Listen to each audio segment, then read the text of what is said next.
여러분 안녕하십니까. 12월 23일 새벽이 됐습니다. 전우식입니다. 이재명의 최측근 김용이 구속되고 이 정진상마저 구속되자 이재명이 막다른 골목에 몰렸습니다.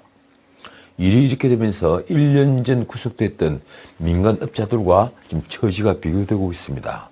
민간업자들 지금 한 명씩 석방되고 있죠. 특히 남욱이 석방되고 연일 이재명을 공격하고 있습니다. 남욱의 폭로는 이 한마디로 요약됩니다. 이재명의 죄까지 덮어쓸 수는 없다. 이러니 이재명으로서는 이제 차기 대권을 노리던 야당의 대표가 아니라 검찰이 칼끝을 염려하는 초라한 피의자가 될 처지입니다.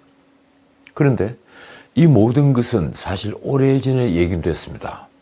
이재명을 둘러싼 수많은 의혹들, 그 의혹들은 그가 대권을 잡지 못하는 순간에 모두 규명되고 말 것들이었습니다.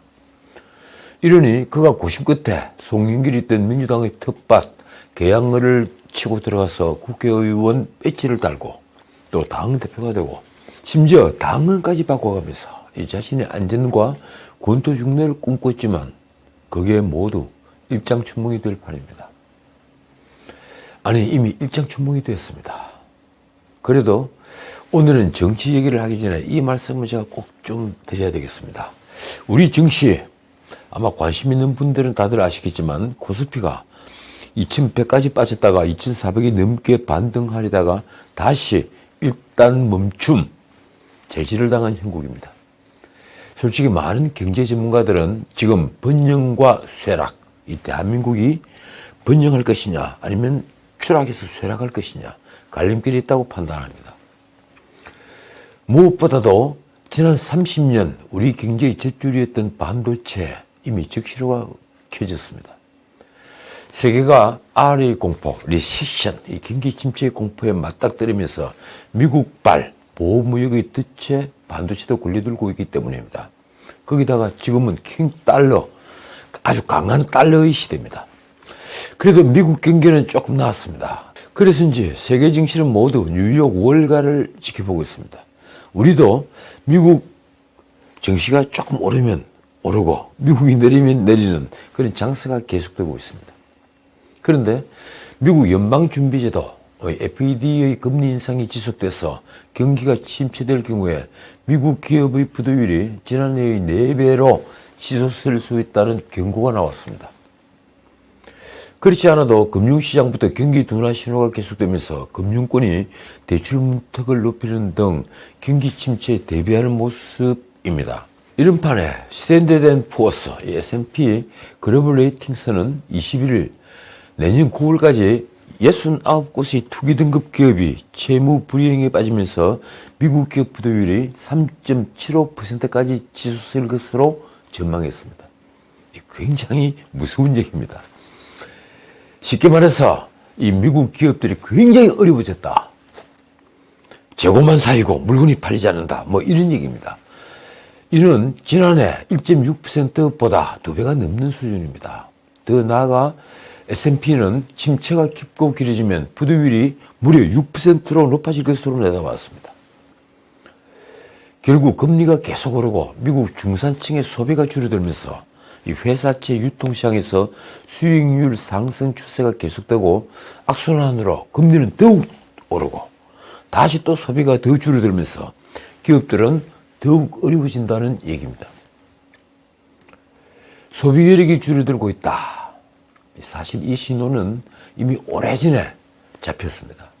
자료를 보면 코로나 이전 8%대이던 미국인들의 가처분 소득 대비 저축률은 팬데믹이 한창이던 2020년 4월 33.8%에서 2022년 9월 현재 3.1%로 급격하게 내려왔습니다. 3%의 아주 낮은 저축률은 2008년 금융위기 이후에 가장 낮은 수준입니다. 사실 우리 대기업 중에는 이미 오래전에 이런 세계적인 경기 침체에 대비한 기업도 있었습니다. 삼성이 대표적이죠. 사업을 줄이고 보유 부동산을 모두 현금화한 기업들이 삼성 외에도 몇몇이 있었으니 말입니다. 사실 앞으로 몇 분기 내 이 경기 침체가 본격화할 가능성이 있습니다. 그래서 저는 이 경제당국의 섣부른 정책, 특히 금리 인상기에 중산층의 가처분 소득을 턱없이 줄이는 정책들, 이 정책들을 염려합니다. 솔직히 윤석열 정부는 경기 침체기에 가처분 소득이 줄어드는 것을 최소화하는 정책을 만들지 못했습니다. 제가 아마추어 정부라고 욕하는 게 아닙니다. 미처 그런 대비를 못했다는 얘기입니다. 지난번 중산층들을 실망시킨 재산세가 그것입니다. 이 난국에 재산세는 오히려 턱없이 올랐으니 말입니다. 그런데 이번 주와 다음 주에 문제의 종부세 고지서가 날아듭니다. 이미 몇몇 분, 종부세 고지서를 받은 몇몇 분들은 노발대발 하더군요. 거대 야당의 목리라고 해야 합니까? 윤석열 정권은 종부세 폭탄을 막지 못했습니다.